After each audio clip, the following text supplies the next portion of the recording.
મંદી વચ્ચે આશાનું કિરણ સામે આવ્યું। રફ હીરાના ભાવમાં 15% જેટલો ઘટાડો થયો। રફના ભાવ ઘટાડાના નિર્ણયને ડાયમંડ યુનિયને વધાવ્યો છે। ડી બીયર્સના નિર્ણયને ઐતિહાસિક પણ ગણાવ્યો છે।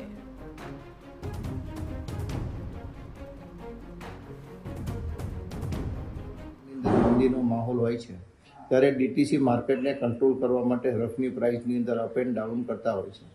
જે પ્રમાણે ડાયમંડ ઇન્ડસ્ટ્રીની છેલ્લા 3 વર્ષથી પરિસ્થિતિ ચાલી આવી રહી છે મંદીને, એ મંદીના માહોલમાંથી બહાર કાઢવા માટે આ ડીટીસીનો નિર્ણય ખૂબ પોઝિટિવ રહેશે। અને સાથે સાથે 4 જાન્યુઆરી જે પ્રમાણે ડોનાલ્ડ ટ્રમ્પ અમેરિકાનો ચાર્જ લેશે અને ઇકોનોમી રિફોર્મ થશે એની પણ અપેક્ષાઓ લોકો સેવી રહી। જો કે સમગ્ર મામલે ડાયમંડ વર્કર યુનિયનના ઉપપ્રમુખ ભાવેશ ટાંકનું નિવેદન સામે આવ્યું। તેમણે આ નિર્ણયને તો આવકાર્યો છે, પણ તેમનું કહેવું છે કે મંદીના લીધે રત્ન કલાકારોની મજૂરીમાં જે ઘટાડો કરાયો છે તે હવે વધારવામાં આવે। રત્ન કલાકારોને પૂરું કામ મળી રહે તે પણ એટલું જ જરૂરી છે।